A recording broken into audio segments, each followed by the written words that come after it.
Hello everyone, reproduction in plants. In this chapter, we have discussed about asexual reproduction in detail, which included vegetative propagation, spore formation, budding and fragmentation. We have also discussed about how sexual reproduction leads to formation of the next generation. For that, we have learned up to the fruit formation. And when fruits are being formed, seeds are formed inside the fruit. So after discussing about all those points, now we are going to discuss about how these seeds are being dispersed. So today we are continuing with seed dispersal. Dispersal basically means the scattering of seeds at different places.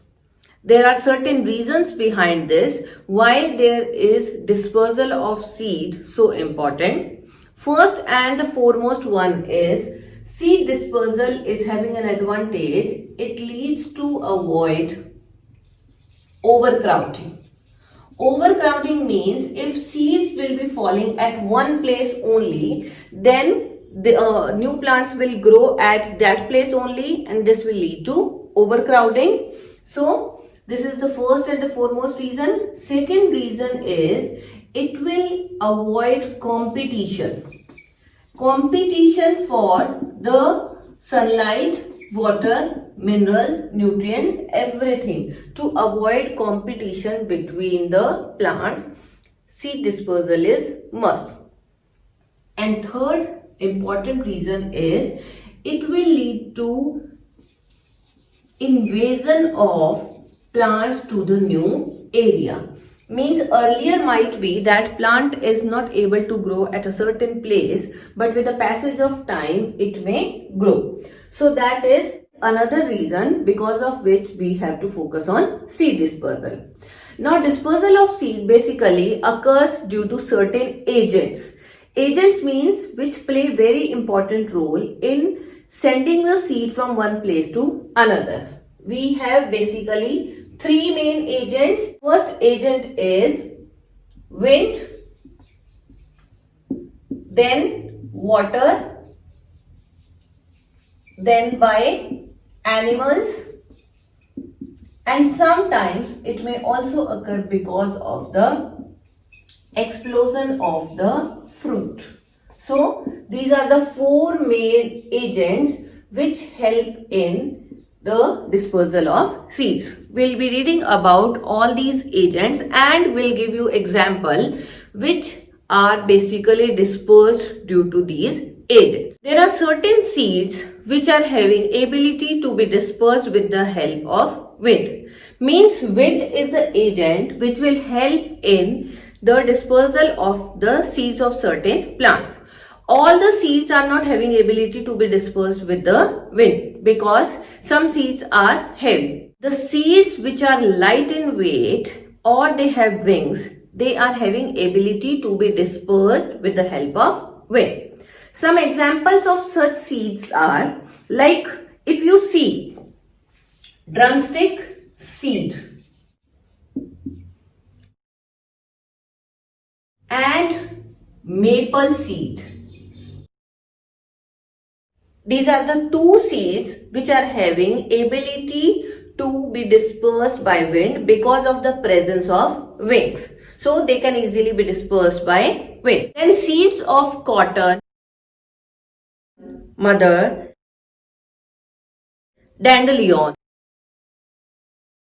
All these are having hair around them. And because of the presence of hair, they can again be easily dispersed with the help of wind. Grasses, begonia and orchids. These are the plants or these are those species which produce very lightweight seeds, so they can be easily dispersed by wind. Then second very important agent for dispersal of seeds is water. Water helps in dispersal of seeds which are light in weight but have the floating ability. Means the seed which is light in weight will not be necessarily dispersed by water because sometimes it may sink also. The seed which has the floating ability or the seeds which are spongy, they can easily be dispersed by water. Coconut is one such common example in which it has the outer fibrous coat which allows it to easily move in water. So it can be dispersed to faraway places.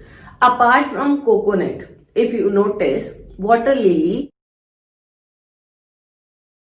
also has ability to disperse its seed through water. So that is the second agent. Then next we have the third agent, that is by animals. Now animals help in movement of seeds to faraway places because this is the most convenient method, and this is possible only in the cases where the seeds are having certain hooks present in them.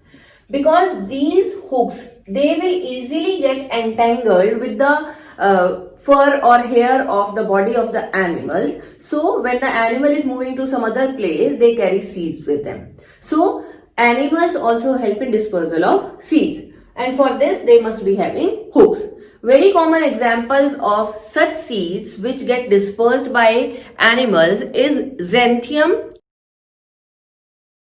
and Urena.